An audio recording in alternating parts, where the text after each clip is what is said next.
Ray has been involved with Monster Garage. Ray also worked a number of years with the Fast Track and Stocks. And they were an organization that if you were in a catastrophic accident and you had insurance, let's say you had really good insurance, but you were all of a sudden a paraplegic or a quadriplegic, Ray would come in and say, okay, you discuss it, right? Like, this is what we need to do. No, you can't live here anymore, we gotta do this, this, and this. And it was when they had insurance that could pay for it. Exactly, it was under the workers' comp insurance. If you were an employee of a company and you had work, I actually got a certification called CAPS, which stood for Certified Aging in Place Specialist. So we were able to go into the home and determine what the needs were, if it was going to be in a wheelchair, if it was going to be temporary or permanent, then we would assess the modifications for the home or the vehicle, depending on what their needs were. And they were the sponsor of my race car, and how it came to be is, John had mentioned Monster Garage. My crew chief, George, and I were funding this out of our pocket, basically, our racing. And racing is not a hobby that you fund out of your pocket, at least not at the level we were trying to do it at. Right. And because of some notoriety, Richard Petty had done an episode. I hope everybody knows who Richard Petty is. If you know anything about racing, they call him the king, and he earned that title. He's won over 200 races in NASCAR. He did an episode of Monster Garage previously, and the producers wanted to do a show with the disabled, and Richard said, well, there's this new guy who's just coming into racing, and he might be a good fit for y'all. So the Monster Garage staff called my crew chief, and they got in touch with me, and the next thing I knew, I was in California, and we were doing a conversion to the Mercedes-Benz SUV and adapted it for a wheelchair. And then we donated it to a local rehab facility so that a kid could actually have use of it. Could we ever see that? Yeah, absolutely. We can see that episode. Yeah, a lot of them are on, some of them are on YouTube, some of them are on Netflix. We were episode season 6, I think, something like that. Hold on just a second. I'm going to say a prayer. Lord, just be with us in this time. Bless us that we may be a blessing in the kingdom of God. Hey, I want to do 2 things. I just want to go around the table, say who we are, and then before we do anything, I want to ask Ray's family or anybody here if you have any questions. I want to ask Ray's family if they have any clarifications or anything they would like to, or anything they would like to, say. But and I also ask, if people here, if you have any questions you just like to ask off the bat, it's okay if you don't, because I got a number of places where we can go here. But let me start. John Dahl, the pastor at Asbury United Methodist Church, and I've known, like I said, Ray, the St. Peter's Episcopal Church, the reporters were on the first pew. When I was in 2nd grade, my dad made a decision that would change my family's life. We are going to church on Sunday, and we're going to sit in the 2nd pew at the 8:45 service. And the Frygans were in the first pew. Two very nice daughters who are way ahead of us. Yes, at our league as well. And then the dolls, we were in the 2nd pew, and it was 8:45, the 8:45 service.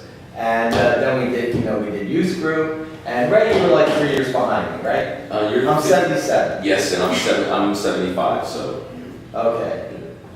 No, what year did you graduate? 80. Okay, I'm 3 years, yeah. I graduated class of 77, you were class of 80. And John was my hero, I gotta tell you. John, he hated this, we talked about it the other day, but he really was. He was a couple years ahead of me, and he was older than me, and he had a license. That was cool.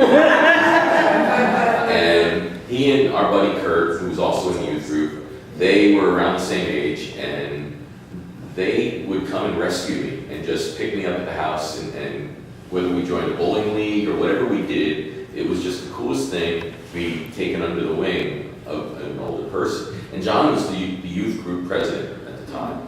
So I was kind of introverted and not all that involved. I was. But John was really like this then, to some extent. He was a leader. He was the leader of the youth group. I was not. I did not have that skill set. And, You know something, we got a new minister came in and. yes, we did. Yeah. Patty Cox retired, and Father Stone came in. And Shelley, his daughter, actually had a degree in education, was the youth group pastor. And her older brother, Elby, who John remains friends with. You almost came with me. Yeah. And I just learned he's 65. Elby is 65. It's unbelievable. And he was cool too because he drove a Lancia, a British sports car. Amazing. Wow. But anyway, that was the core of our relationship, and I aspired to, I took over John's role as a youth group leader, and it just evolved from there. And you did a much better job. No, And what kind of car was the preacher driving? he was driving a Firebird. Fire. Actually, when I was in high school, it was an AMC one. That's why I thought it was a Cuda. I thought it was a Barracuda, but okay. American Motors one. All right. So it wasn't that, but he had a license, so that was. And the drinking age was 18. And the drinking age was 18, yes. You had one kid who stayed back in high school and you had no problem. Enough said.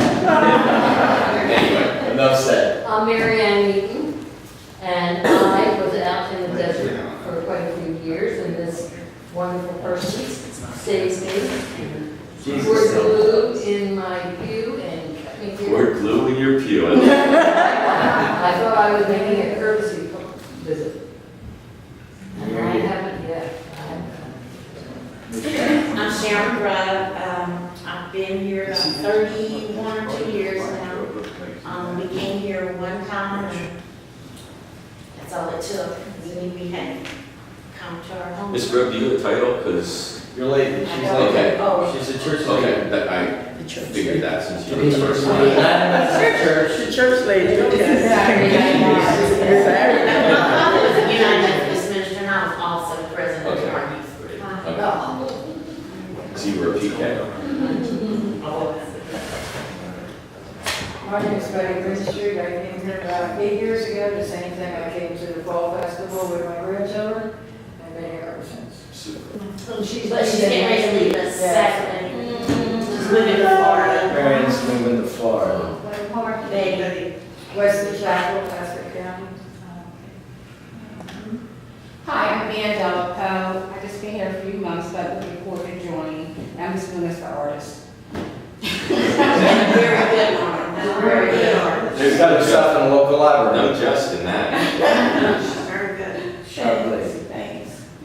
I'm Charlotte Farris. I've been here since 1966. Our sons all grew up in the church here. I love the Lord. There you go. How many grandchildren do you have, Shirley? I'm Grandchildren? Cheryl Thompson from Burlington, and I came to visit, and I stayed. There you go. Did you want to go back to Shirley? Sure. Yes. It's all right. I thought she was finished. I don't think he thought she was finished. You were finished? Okay. Let me ask her a question. Oh, I'm sorry, because I don't hear well. I know. I just asked you how many grandchildren you had. I have 3 sons and 5 grandsons.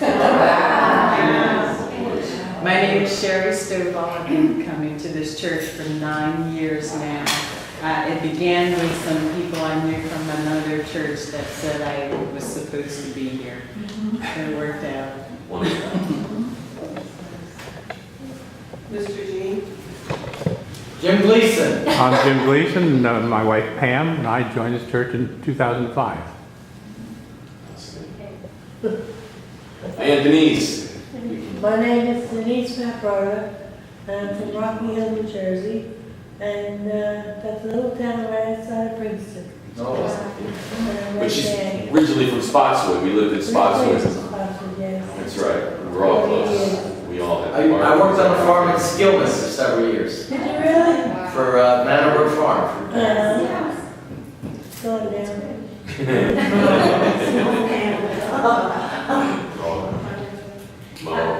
Maureen Pickering, formerly Paprola. That's right. I want to raise younger cousins. A twin. A twin. I am a twin. Yes. We were twin girls that he just loved to tease. We were very close. They lived 2.5 blocks away. So in the youth group, right?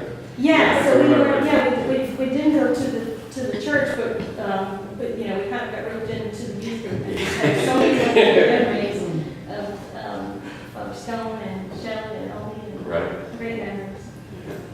And I want to say thanks, John, because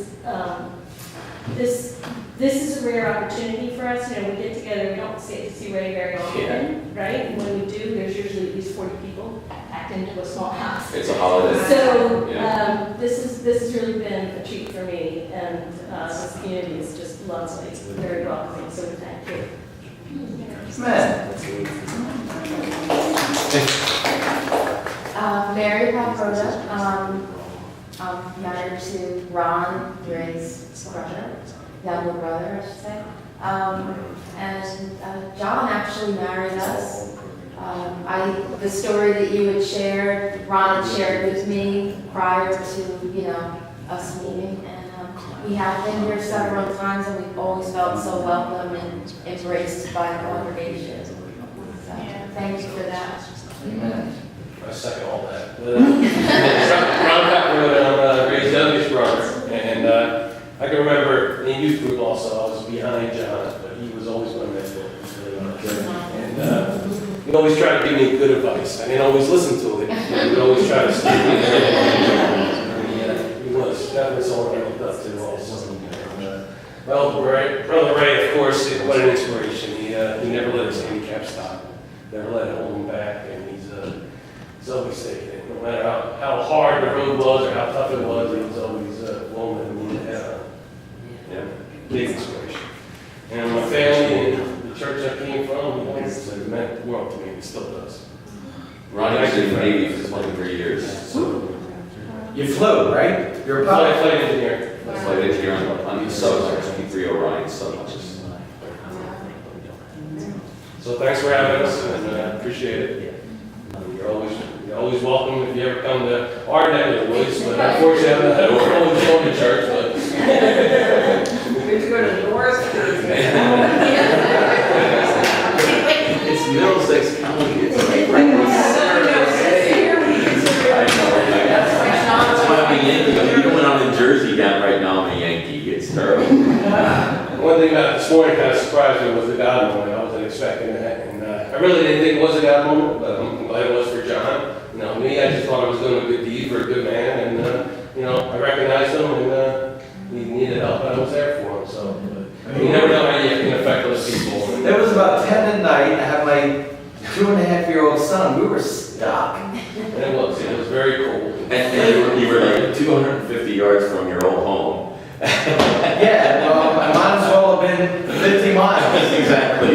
Nobody was there.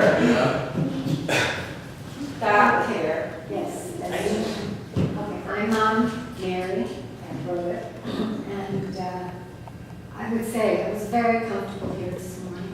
Everybody was very welcoming and had warm words, and I just enjoyed it. I felt very comfortable. And Mary taught my older brother Fred in Sunday school. It's a small world. It really is. It's small every day. It's true. It is, right? And our family and our parish, and our home parish, the St. Peter's, it just means the world to us. And It was the hub. It was the hub of the community. right. Ray didn't tell the story. We didn't say that he was injured in early May, and I was determined, you know, he was going to be okay. And we went. They didn't have any services, healing services in our church at that time. Just like he had to. And 4th of July was coming, so I called around, found out that the healing service in Colorado and St. George. He helped me a great deal, Father Babbitt. So, Ray's first weekend home, it was a day trip, it wasn't a weekend, it was a day trip. No, it's not. And we got into church, and the boys, there was always all of us, my husband and the 2 other boys. Nothing was going to stop us, right? And we went, and rain on it, and the whole church. And I had that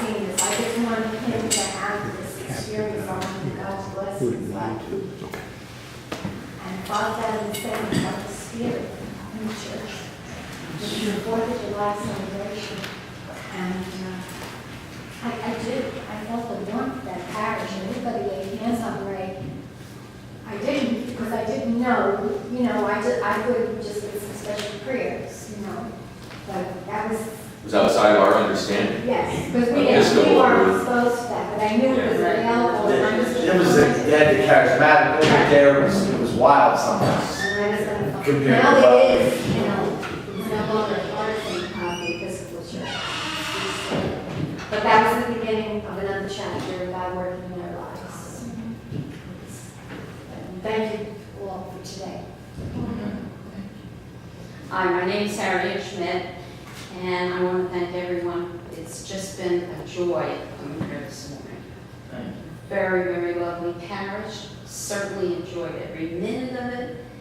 And I belong to St. Peter's Church in Spotswood, and I'm on the altar guild, and I'm also a volunteer at our thrift store, which we love doing. Many years. For many years, yes. And we've known John for many years back with the youth group and everything, because our daughter was also involved in it.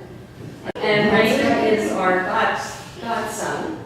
And so we go back, way back, and we love him dearly. And we'll always be with him. Absolutely, always have been.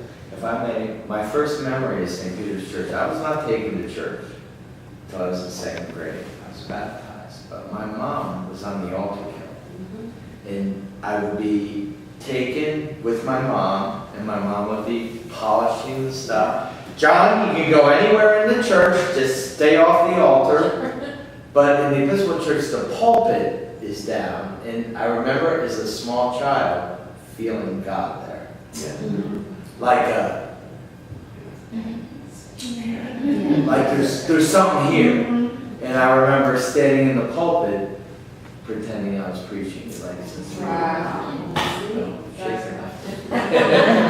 And to this day, you stand in the pulpit and make believe you're preaching. Still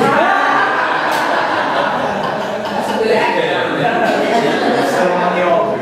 Yes, Thank you. Mr. Schmidt. I'm Lou Schmidt. My better half is Harry. We've been married for 58 years.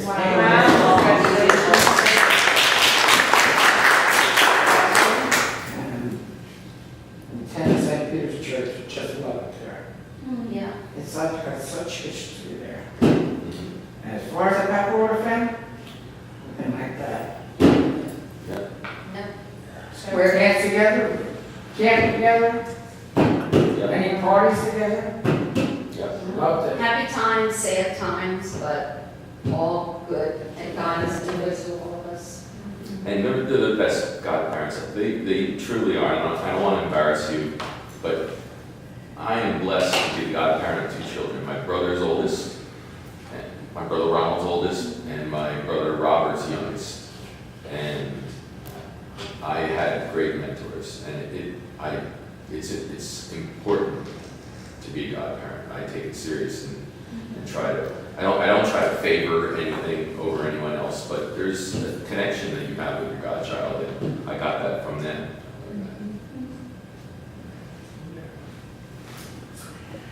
And my name is Pam Gleason. I'm the other half of So how many grandchildren do you have? Between Jim and I, we have 5 children and 7 grandchildren. And it's real fun. And my daughter's family lives only a mile away from us, so that's really fun. And Jim and I came here when we got married. We wanted a church that belonged to the 2 of us together. Your church. Your church and my church. And so we opened the yellow pages and said he was Catholic and I was raised Methodist, but I had been going to a Presbyterian church for a period of time, and then I went to another Methodist church, which I wasn't really pleased with. And he said, so where are we going to go other than a Catholic church? So I said, well, how about we try Methodist first, and if you don't like it, we'll, So So we had the intention of church shopping until we found a church home. And of course, Asbury was the first in the yellow pages under Methodist churches. So we walked in the door here exactly 1 week after we got married, so it'll be 12 years next week.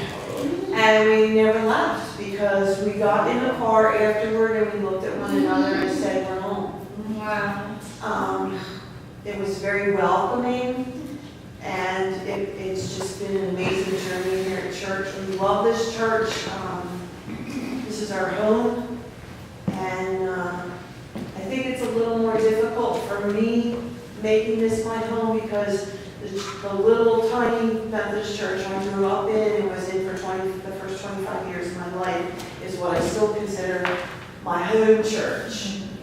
But the other thing that I'm truly inspired by here today, learning all these stories about John is how long John's had a calling to be a preacher that he ignored before he finally accepted the true calling and became a pastor. And so it's been very encouraging to hear those stories today about you being in the pulpit as a child and preaching. I mean, you had a calling even then, and you didn't accept the calling. You may have realized it, but you didn't accept it for a long time. And so that's really encouraging to hear that. So I really enjoyed you sharing those stories with us today. So thank you. Also, I'd like to just take a moment for a commercial. Jim and Pam. Jim, you're a heart recipient of 20, how many years? 23. 23 years. Jim has received the heart. Pam is a donor mom. She lost her son at 13 in a bicycle, in an automobile versus bicycle, right? Accident. And Jim and Pam met through gift of organ donor. So Pam donated Christopher's liver and both kidneys. That's all they could recover. Okay. And so then Jim and Pam met through Gift of Life, correct? Correct. Okay, I need to tell you, I've gone to a preaching school out in California. I've flown across the country. I've driven with my boys, to AJ to Purdue, Joey and Matthew and Robert to Belmont College in Nashville. I've driven across the country to hear good preaching. And Jim and Pam do a presentation on organ donation. It's seamless. Jim talks, Pam talks, Jim talks, Pam talks. They pray together. I've driven across the country and not heard as good a presentation as Jim and Pam did for Gift of Life. There's no heavy sell. Just at the end of it, you want to give your stuff away. And just want to share that. And in fact, I recently shared that with a pastor of a really large church. And they really give a great presentation. And this is John, our promoter. Yeah. But it's I true. would come up to St. Peter's Church or any place else. I just earned $5. I can't overstate that. Can't overstate that. That's because it comes from the heart, not from, And I did, I did talk to Canon Cox my junior year. I feel a call to ministry. And then I just kind of, Canon said, well, let's go this way. And actually I wasn't encouraged to go the way he suggested. I just kind of put it in the back burner. And I had a powerful conversion experience as a car salesman. I remember that story. Yeah, I was, it was a hot deal selling Hondas on Route 9 in Woolbridge, and then I took a transfer to South Amboy, and just one night in the fall, just like I saw what success looked like in the car business. I saw what not making it. I always tell the story. It's a business of liars, cheats, and thieves. And that's just the customer.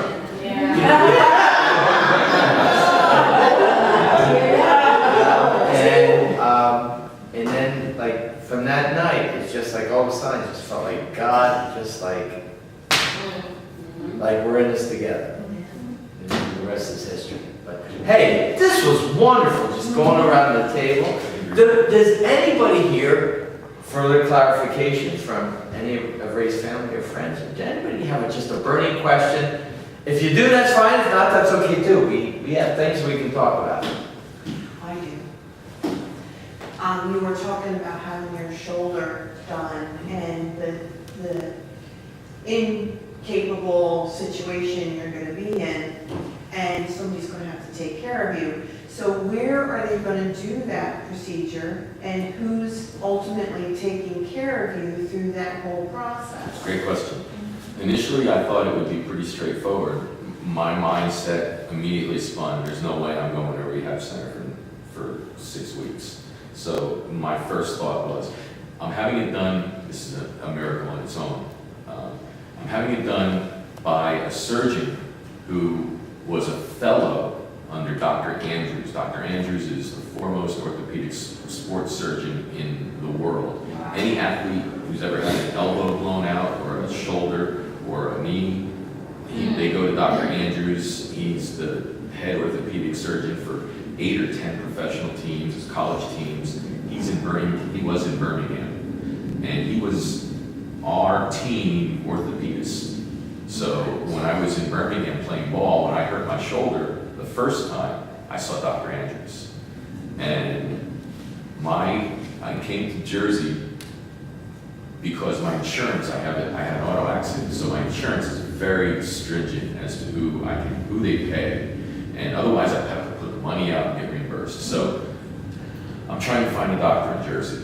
Mom hands me a magazine of the top 100 doctors in the country. I flip through it and I stop, and it says Ocean County Orthopedic Center. First doctor I look at is Dr. Sclafani, born and raised in Brooklyn, did a fellowship under Dr. Andrews. And I'm like, wow, that would be like continuation of care. And I give them a call, they don't accept my insurance. And I'm talking to the secretary and I'm pleading. I'm saying, you don't understand, I need him. Dr. Andrews can't do me, he's now in Pensacola. So I don't want my mom I know my mom is going wherever I'm going to have surgery, so I don't want to inconvenience my mother anyway I have to. So it turns out that the secretary talks to the doctor says, I'll do it for the New Jersey fee schedule, let's see the boy. So they bring me in, he looks over my shoulder, everything says, yeah, it's tore, you're screwed up. I can do it for you, you'll be as good as new, and we wash our hands. He has his own day surgery center. We're gonna do it, and boom. So we're out of there so quick, but we're like best friends. My mom's mouth is wide open because he's like he lived in the same apartment building at the same time when I lived in Birmingham. It's just the most bizarre thing. So I get home and I start thinking, my gosh, I don't think he really fully understands that it's a day and a half of a brace. That's no big deal for an able-bodied person, but I can't do anything. So we call him back up, and unfortunately it's postponed my surgery from the end of this month to the earliest would be October 12th now, because they want to find an appropriate physical rehab center that can take me, not a geriatric center, something comparable to a physical rehabilitation center. So we are in the process of finding where I'm going. But initially I thought, we'll take my mom's bedroom, we'll clear it out, put a hospital bed in, and I'll recover there. But then I'm thinking, my mom's in her 70s, I don't need to be doing this. and then because of other friends I know with children with muscular dystrophy who have day nurses, they don't show up 50% of the time. So I'm thinking, all right, I'll have day nurses, and then I'm thinking, well, they don't show up, so I can't do that to her. So eventually I realized I'm gonna ride sheets in a hospital for 5-6 weeks. So we're looking on it. We think there's a place in Red Bank that might be suitable. John gave me a recommendation that I need to look into of some centers that might be appropriate. Okay. Yeah. Like a power back. Yeah, giving therapy there as well. Yeah. Initially, I can't do any weight bearing, but I have to move it. So it doesn't freeze. So it has to be exercised by a therapist. But I can't do any transferring. I can't get in a car. I can't get in a chair. I can't get on a toilet. I can't do anything. This is a big deal. Yeah. And so once the doctor understood, I never even put that, because like my mother says, most people when they meet me, initially, they might see the chair, but once they meet you, they don't see the chair anymore. That's correct. And that's exactly what this doctor did. He never factored in all the ramifications of isolating one wing on a guy that's really only got two wings, you know, so. Yeah, okay. Back when I had my quintuple bypass, Freddie just dropped dead. And then, Gwen made an appointment for me. And, my heart doctor just is Jewish. Turns out he's like the head of the PPR in the temple. And so, but the surgeon, he sees the crutches, you got 5 problems, but I'm just gonna go through your side, I'll just do 2 of them. Let's go the easy way. He called my Jewish doctor, said, we're just gonna do it the easy way. He said, no, you're not. He said, you're gonna fillet him and you're gonna go right down the center, you're gonna do this right. And he called the night before the surgery and said, okay, you're not telling him that tonight. You're telling him that. And then the doctor, the next morning, the doctor says, you're not going to lie to your husband. And my wife said, no, I'm going to tell my husband that you called and that you're going to talk to him in the morning. You just called to check in. And, next morning he came. But again, my doctor, again, you see, they assume things, and he said, no, we want you in this business for another 20 years. We're going to go right down your center. We're going to take care of all of them. But it's important to, help us, help us. The original plan was, I went to have lunch, dinner with you. And he's telling me this story. He told me he's going to have surgery this week. So, and then all of a sudden it's like, This was in June, the this first is time. June. Like, you got a story to tell here, buddy. God's been at work in your life. And we can lay hands on you before you have your surgery. Come my people, we pray, like Father Vanneman, and Father Vanneman helped me to get in the ministry. He's just a great man. Just one of these with Jesus.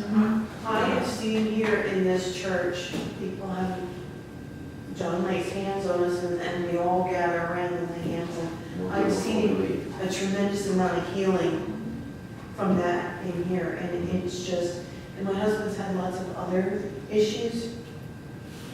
And it's just laying of hands on him, I know that's what really made the difference, get to that next I'm a level. firm believer, absolutely. And so, I'm just in all of that. And I'm praying for this wing, because this one's hurting now too. Oh, And it's because I'm so. You're overusing it. This one is getting strained, and I don't know that I've torn it or damaged it, or I've just aggravated it. Yeah. And I have a bursitis case or whatever. But when I do see him next time, I have him MRI the shoulder, make sure it's not bad. Hey, we do have things we can talk about. Any other questions? That was a great question. Right, just by way of correction, you referenced Robert Wood Johnson a couple of times. Didn't you mean JFK and It is Edison? now JFK. At the time, it was Robert Wood Johnson. Same hospital. Same hospital. I never knew there was anything else from the time it started.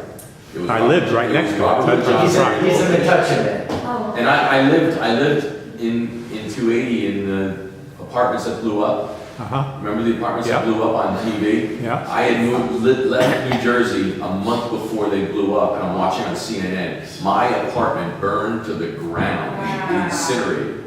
I saw it on TV. Did you leave oily rags there? I don't know, it was a gas line that burst. Anyone else? Anyone else? Question? Clarification? I'm just gonna set this running. I just did it on my own. And if anybody just sees, these are pictures that are unrelated, they're just family, race cars, my Air Force. Anything stands out, if anybody has any questions after we're done discussing, I'd be glad to respond. Go John, go. Go Jesus, go. Do you want to? The bottom line is we couldn't see the slideshow. I think we're gonna have to have it right back. I think especially post-surgery. And then, maybe then I'd be happy to ask you questions and stuff like that, but maybe just gonna give a message, Sometimes, do you want to visit another part of you want Yeah, to sure. visit? Okay. Sometimes, you're at the top of your game. It's just everything's going well. You're just reaching for that brass ring on the merry-go-round, and then something happens. Tell us about your experience in NASCAR. Tell us. Best day of my life, worst day of my life. Absolutely. It was a struggle to get into NASCAR. Tell that, yeah. They threw every roadblock they could possibly throw up against me. If I did not have a world champion driver vouching for me and a former NASCAR crew chief being my crew chief, they wouldn't let me in the gate. But I had met every credential. I had drivers backing me. There was no ADA then. No. It wasn't politically correct then. Like, why do you want to do this? And then what did you have to? Late 90s into the early 2000s. So you had to prove yourself, right? You had to, what they made you do. They did, there were no prerequisites, there was no standards at the time. And before my very first race, I was at the lowest rung of professional racing. It was called the NASCAR Goodies Dash Series.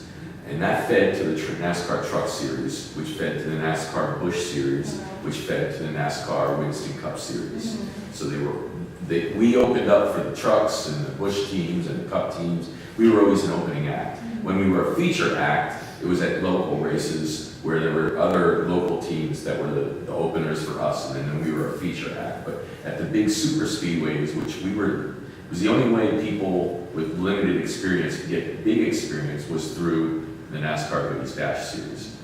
And they threw every obstacle they could to us. And when we finally got to the door, the guys from Winston Cup came down and inspected my hand controls, inspected everything. I already had the University of Alabama, Birmingham mechanical division help us calculate all the controls and the strength tests, and I wanted every question answered before they asked me. And I knew they were going to ask us.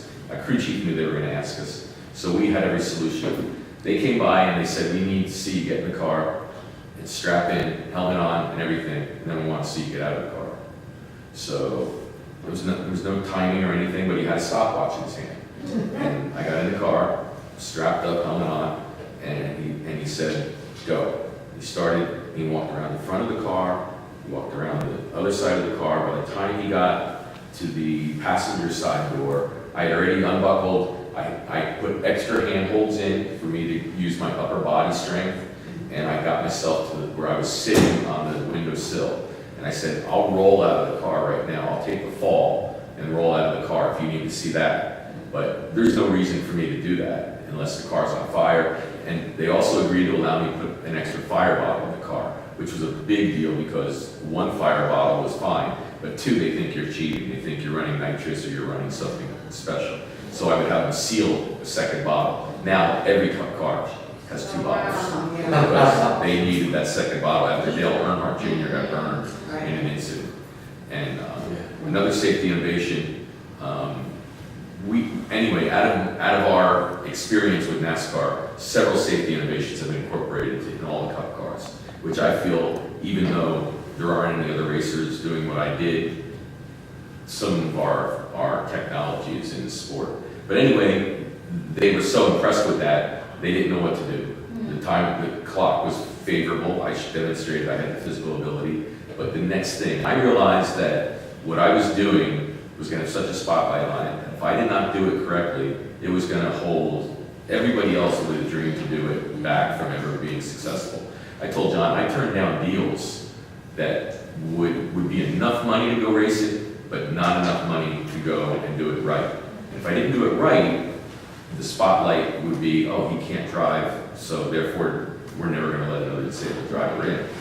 So what happened was, I was on Monster Garage, an episode of Monster Garage where we fabricated that car, and a company in Florida saw it and said, we're starting a new company called Fast Track, where we're going to work with the insurance companies, and we're going to have somebody be a great spokesman for us. They call me up. I'm in Atlanta Motor Speedway, ready to go to the track. Last race, we are out of money. George and I are funding it ourselves, and the owner says, I'm going to Charlotte, but I'll meet you for breakfast in Atlanta. We meet at the Burger King on a Burger King napkin. He draws up a contract and signs enough money that I can go to Daytona and do it for him. And I got it. Absolutely. But when you think about it, how can that be a God moment? Because what happened? How can God be involved in what happened? We go to Daytona, we do the testing. I tested Talladega. I'm fast. I tested Daytona. I qualified 25th, but that's because I broke a motor in qualifying. I probably would have qualified in 10th. My teammate, who is a saint and helped fund me and support me, and we shared a trailer, we shared a cup hauler, carried 2 cars in it. Actually, we carried 3 cars. He had a backup car. I did not. But I had a backup engine, so we had to put my backup engine in. And I decided I'm gonna go to the back of the field. The guy who sat on the pole got caught cheating, so he had to go to the back. So I know he's fast. And that incidentally moved my teammate up to the very first. He qualified 3rd, now he's 1st, he moves up 1. So I'm in the back, we coordinate, we're gonna race together, we're gonna go to the front. My car's fast, I can push. His car wasn't fast on itself, but when somebody was pushing him, it was great. Make all these plans, live on TV. I fly my mom and dad and my aunt, my godparents down, and we're having a fabulous time. The company has 200 people, guests at the track, catering, everything is just first class. And interviewed by Ray Dunlap on pit road, live on speed. And he comes around, he shows the car, he comes around, he sticks the mic in, he says, he pronounces my name wrong, Ray Paprola, something along those lines, and he says, he is a racer, but Ray Paprola has a disability. And they go and they bring the camera and they show the controls, and the next thing you hear is, gentlemen, start your engines. I hit the switch, nothing happens. I hit the switch, nothing happens. Radio check, what do I do? Reset everything, tell me through my headset what to do. Reset everything, go start it again, nothing happens. All right, everybody rolls off pit road to go get warmed up, and my car gets pushed behind the wall. We have to replace the battery. Inadvertently, whether I did it or a crewmate did it, during tech, the switch had been left on, and the battery down. So what happens is, race takes place, there's a terrible wreck on like lap 3, in turn 3, which for me, at the time, I'm thinking this is wonderful, because now I'm only gonna do a few laps down, it's not gonna be so bad. So they get the battery swapped out in light speed, I get back out on the racetrack, make a couple of laps trying to catch up with the field. Now, the field is doing 80, 90 miles an hour under caution, and they're taking care of this accident in turn 3. And I get a call. I'm listening, in one ear I'm listening to NASCAR, and the other ear I'm listening to my spotter. And NASCAR tells my spotter, tell Ray to catch up with the field, we're ready to go green, have a catch up. I got one guy behind me who's a lap behind me. He and I are pushing each other, because you're in the draft and you're pushing each other. And we're doing about buck 40, trying to catch up with the field. And inadvertently, one of the most elite level crew members of track crew broke every rule known, and he had walked out onto the track. And I'm in turn 1, hunkered down, doing about buck 40, and the G-forces are forcing you down, and I come around the corner, and out of the corner of my eye I see a movement, and I don't know what it is. Initially you question whether you're even seeing it, and now he's walked up the speedway and he's chasing a piece of duct tape, which cost the man his life. And I did everything I could to avoid it. I locked my brakes up. They tell you in rookie training and what to do. Lock your brakes up, turn the wheel to the left, and go into the infield. The G-forces will slow you down, and you won't hit the wall and go to the infield. I did it. I come off the apron because you have 33 degrees of banking, and I come off the apron off the banking onto the apron, and boom, I feel this big compression. And I think that it's just coming off, and I swear I missed him. And I come to a sliding stop midway down the back. Did you see him and he see you? We made eye contact. We made eye contact. He froze like a deer in the headlights, looking at me as he bent over, picking up a piece. And he's wearing fluorescent outfits, which to this day, when I see workers on the highway, it just freaks me out to this day. But what happened was, I thought I had missed him. I came to a stop almost a quarter mile away, and his crew, he left his vehicle without a headset and radio, He left his vehicle, he directed his crew to go down the other way. He didn't put a safety vehicle in front of him with lights on, warning oncoming traffic that there's gonna be someone on the track. And he went chasing moving debris, which you're never supposed to do. And he was one of the elite members of the track safety crew. And I feel bad because I probably met him, because what I did is I went above and beyond during the week of any race, even the smallest tracks. I would introduce myself to all the safety crews, show them what my hand controls are like, show them what my capability and my ability was like to get in and out of the car. And that way, put them at ease, put me at ease. And it was unfortunate, when I came to a stop, his crew was coming back, and my first thought, before anybody came to me, is this calm came over me. The engine had stopped, I stalled the car, and I'm sitting there and I'm looking at probably 100,000 people, because I'm sitting this way, and the crowd is up here, and came to a dead stop, and all I can do is pray. And I just prayed for peace and calm, and give me the strength to do the right thing, and hopefully that everything would be okay. And with that, the guys came up, and I asked, are all my tires up? All my tires were up. So I said, if your tires are up, then drive back. So I drove back to the track. I told the guys on the radio, I said, from now on, radio silence. I don't want anybody saying anything. I'm going back to the garage. And got back to the garage area. A couple of my buddies were on top of the hall where they see my car come in, and they're wondering because the whole back of the car is tore apart. And they come down and they say, what's going on? I said, I need to get in the hall, and they helped me get out of the car. I got on the windowsill, and they put me on a cooler, and they carried me into the car, into the trailer, and I sat in the trailer. And with that, a detective from Florida, from the Daytona the police department, came in and said, I just want you to know, I'm a mess at this point.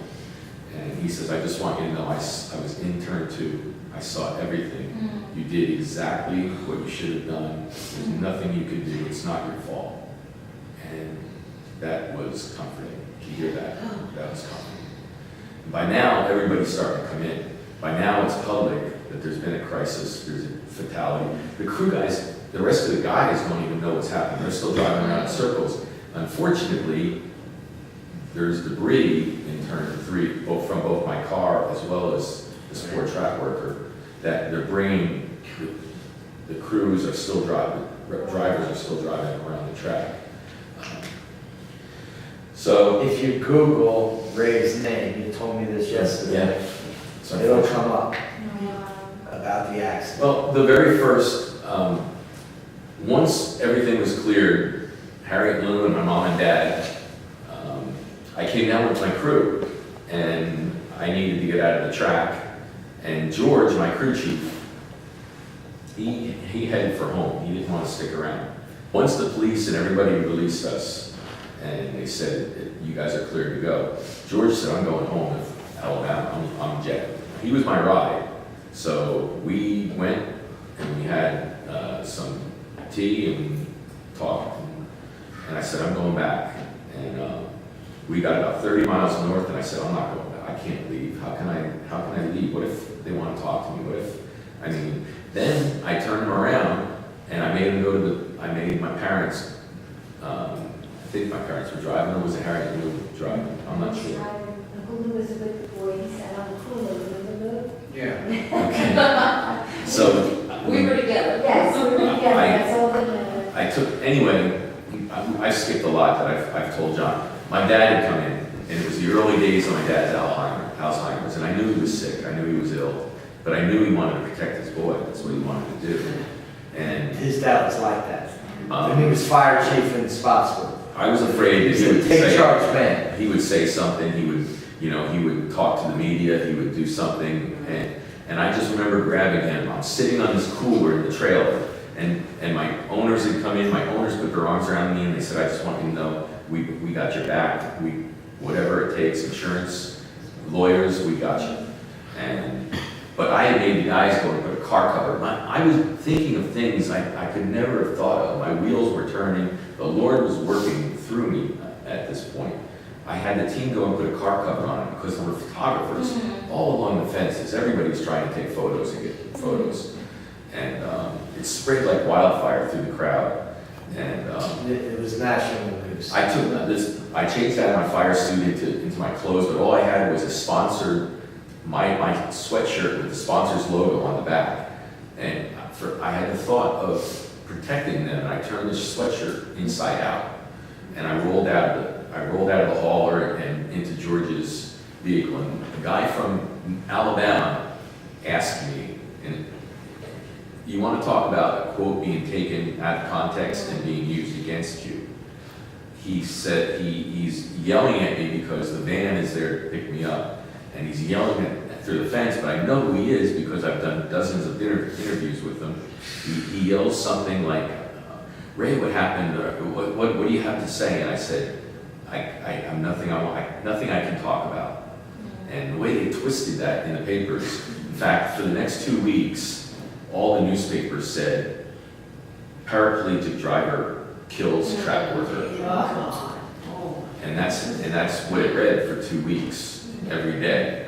And it was little new news, but every day, that's what the paper was talking about, because it was news. And then they reported that. What did you have to say? I'm not sure. Like, what they reported, and this guy said that Ray had nothing to say. Exactly, and that was the He had no comments. And so when I came back and I told George, I'm not going back, I'm going back to my mom's. My mom and dad lived in Lake Wales, which is about an hour from Daytona. So, and Harry and Lou were down for the winter, right? I would imagine you spent the winters. My mom and dad had lived there permanently, removed from New Jersey, and Harry and Lou were there temporarily. They would stay the winter. And I said, I can't run away, I got nothing to hide. Meanwhile, I didn't have the instinct, the Lord had the instinct. He said, go to the hospital and call the highest authority that you have a phone number and tell them I want a drug test and I want an alcohol test. And we're sitting in that parking lot and he says, do I have anything to worry about? And I said, no, that's why I'm calling to say I'm here to submit for a blood and urine test. And waited and waited and waited. Finally he called back and he said, no, there's no need for it. I said, fine. So we went back home. I woke up the next day, or maybe the next day, I can't even remember. And I wrote a letter of condolences and appreciation for the staff and the crew, and I called it a tragic accident. There was no other word for it. It was a tragic accident. I'm not putting blame on anyone. There's no way in the world all those incidences line up that puts me and that man in that place at the same time. You think of all milliseconds. And Ray also told me the man on the track, he broke 5 rules. And each one of them was a deal breaker. I mean, right? As an instructor crew chief, it's unbelievable that it happened. Yeah. And then I heard from nearly every professional driver and every driver I ever drove with in the lower series, either via email or phone calls, saying, in essence, there but for the grace of God, go I, because it could have been anyone at any time at any racetrack. This was just a stupid accident that happened on national TV.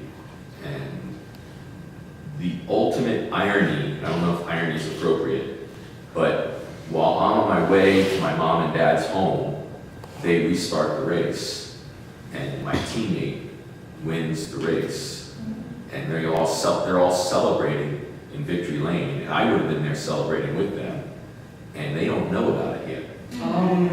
And they take Danny off the stage and put him in a golf cart and say, we're going to the media center. You need to get your story together. And he said, what do you mean I need to get my story together? And he said, Ray killed a track driver. And just to say that, I mean, I didn't kill a track driver was a tragic accident, and his soul was lost. But that's how they prepared Danny. And Danny had to defend me. And Danny, in all the videos, he says, Ray was a competent driver. He earned his way to be there. He had every right to race in that car as anybody else. And that could have been me in that situation. And you can't say any more than that. Amen. And help us, Jesus. What do you do when life doesn't make sense? Go to God. What do you? Well, and you do that. You. But what happens when God doesn't answer you? He answers. Yeah. He Well, just doesn't answer Ray, what your you experience, think. you dealt with some PTSD. Yeah. You dealt with some PTSD. When my parents finally took me home, I spent another week, I guess, there before I said, all right, it's clear, newspapers, everything's out. I gotta go home. I need to go home. And my mom and dad drove me home. And they stayed a couple of days to make sure I was fine. But when they left, I was home. I was at that time I was divorced, living in this big house by myself, and it was tough. I didn't go anywhere. I didn't deal with it. I didn't seek help. I didn't do what I needed to do, and I suffered. I suffered for a long time. It was so bad that people would leave food at my back door because they knew I wasn't going out. And I was lost. I prayed, and I didn't get the answer I was looking for. At that moment. Maybe the answer would be a shock. What's that? Maybe the answer would be a shock. Yeah, initially, once the shock wears off, then reality sets in. Then it's like, holy crow. And it was about 8 weeks, and I was a huge fan of a live band called the Bare Naked Ladies. They're from Canada, huge fan. They were playing in Atlanta, and that was the first time I went. Sounds exciting. I drove. The Bare Naked Ladies, they get them out of the house. And I drove from Birmingham to Atlanta by myself and saw a concert by myself for the first time. That's something that it comes out in some of these photos, but when John talks about roller coasters and things like that, my brother Ron and I love festivals, music festivals, and for the last 7 years or so, they've been flying down. He and a buddy they've got planes, and they've been picking me up, spending a night in Birmingham, then we fly down to New Orleans, and we spend 4, 5, 6 days in New Orleans, and we watch a festival that it has 600 acts. You can see all kinds of music, and it's our thanks to Mary, it's our boys' getaway, and it's something that we've been doing pretty consistently, and hopefully that's why when I hurt my shoulder, I actually majorly injured it at the last festival, and all they're thinking about is get the surgery so you can be healed up, so you can be ready to go when they want to be ready to go when they go. So. You went through an awful lot, but your mother. Right.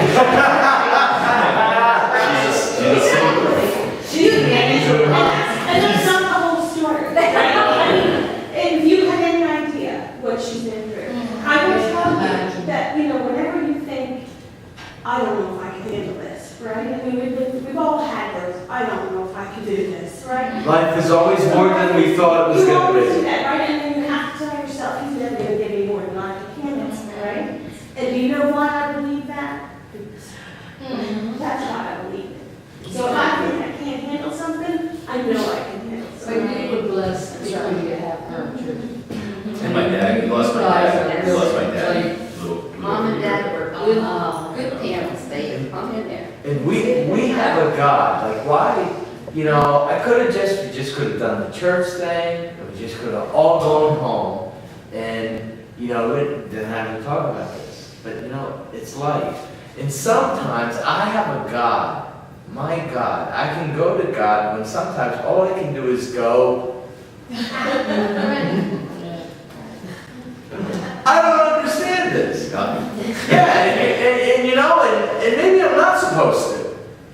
But because of this, you get to be an inspiration to us about the power of God. See, Well, that was it took me a while. Yeah, Okay. even so. I acknowledge that. And He did serious PTSD, he did Yes. serious PTSD stuff. Well, on the Post-traumatic stress it disorder. was the 10th anniversary, the coming of the 10th. There's a big race in Mobile. What date did this happen, right? This was December 8th of 2004. And it was going to be the 10th anniversary, big race in South Alabama. And my boss, one of the photos in here, my sponsor sponsored Danny's car. And I told him, I said, he asked how I'm doing. And I said, I'm a mess. And he It's a said, good answer. what do you mean? What's the problem? I said, I've tried everything. I'm lost. I put on a good face. I fool everybody, but I don't fool myself. And he said, well, you need help. And he said, when you get home, your first phone call is find somebody who excels in PTSD, give them my phone number, and tell them I'll pay for it. And I did. And I went for a little over a year, but that's the only way I survived the 10th anniversary. I mean, I've come very close to ending the pain, but it doesn't end the pain. It makes more pain for those that are still here. So that's what stopped me, that knowing that others would suffer, even though I burned in hell, others would suffer. So I did, and that saved my life. That gift from a very generous person to get help, which I wish I had done 9 years sooner and not suffered for almost a decade. Your gift was being injured, period, Well, because that was your calling. it made me a different person, it made me a better person, there's no question in my mind. It made me a better person. There's a lot of parts of Ray's story. Like Ray joined the Air Force to see the world. And he's about to get transferred to California the night before he gets his orders. So no, your orders are canceled. Where did he get sent? Rapid City, South Dakota. In a blizzard to a missile silo. Everything I owned is shipped to California. I'm in my blue uniform, short sleeve uniforms, because I'm going to California in a blizzard, and these two guys in parkas with the snorkel parkas there at the foot of the gate, the foot of the stairs. Welcome to South Dakota. Hey, Ray's job though, like if the president had pushed the button, he was making the link. Yeah. On the bombs, my job was to make the last connection and do all the protocol checks to make sure that when the signals came, it was working. And I had to go home at night and lay my head down knowing that if it comes, there's tens of millions of lives that are going to be lost because of something that I potentially had a direct hand in. But knowing that the only reason it would be used would be in at the time, I served under Carter and Reagan.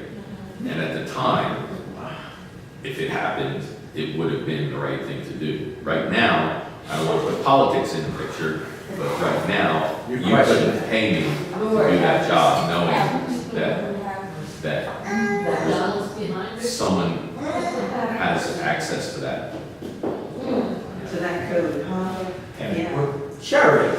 I wanted to thank you for sharing your story, and I just wanted to say, as far as the detail of which you explained it, to know that all technologies, all skill, all talent, and life still happen, and to remind us that God is the only one that can make the difference when we fall, because sometimes we do. Yeah.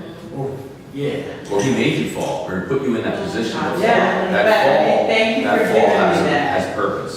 Because sometimes we think we can control things Yeah. by being the best that And we when you're a are. race car driving, darling, you think you control everything. You think you're the one that's sliding that car through the corner at 180 miles an hour. No, you're just hanging on for your life. Yeah. Well, Ray, thank you for, you set a precedent for, disability, people with disabilities to be able to drive a police car. And it's like, you knock down walls like Jericho, and Well, you know, one of the things that I'm most proud of all is that I ran a nonprofit with kids, and we built go-karts with hand controls for kids. And some of the pictures you'll see are of kids in carts and driving around. And my aspiration was, I wanted to find a young kid. I mean, there was a personal side to it. I wanted someone to be successful, more successful than me. But I wanted them to have an opportunity, and I wanted to open the door so that it made it easier for the next one. We're near the end. God's healing comes in different shapes and sizes. God's healing comes in different shapes and sizes. Last week, one of the lines was, all is well in the end. If all is not well, it's not the end. And we have a God who can handle everything. You gotta help me. And God, you know, and Ray, when you told your story to me, it's like, man, you know, God's been with you, and God is with you. And Never left me. Right. Even when I thought he left me, he was letting me try to figure it out. Do you experience pain now other than the shoulders? As far as PTSD or anything you like that? do. You're a paraplegic. Yes, yeah. From the waist down, I don't have any sensation or movement. So actually, I have a really bad sore on my toe, and it doesn't hurt, so I get to kind of debride it, and, you know. But I know nobody else can do it. I'm able to do it, but I bet it would hurt like heck. But other than that, I have some back pain. I'm fused. They fused my back. I had rods in my back for a number of years. And I was walking on braces like John walks, those type braces, planted my feet and turned, and one of the rods broke loose and was poking out my back. And they told me I needed immediate surgery. And they put me in the hospital, and they said, well, we don't know what it's going to be like when we wake up. Because I wore a body jacket, for a fiberglass jacket that held me together after they put the rods in. Then that came off, and that was like freedom. I could breathe. And then, so I'm walking, and now the rod breaks, and they're like, well, we don't know what you're going to wake up with. A couple of things. You could wake up in another body jacket, which is another 6 months like that. You could wake up with new bone grafts. If the bone grafts don't look good when we're in there, we may have to take more off your hips, to take bone off my hips to lay it across my spine. And then you might have a jacket, you may have a plastic jacket, or it might be fine, and we get in there and everything will be good. So I did have to wear a plastic jacket for a couple of months, a form-fit plastic jacket, but it was nowhere near as bad. So they didn't need any more surgery or anything like that. They did have more rods in, which I'm fortunate for. We're going to close in prayer. I'm going to anoint Ray.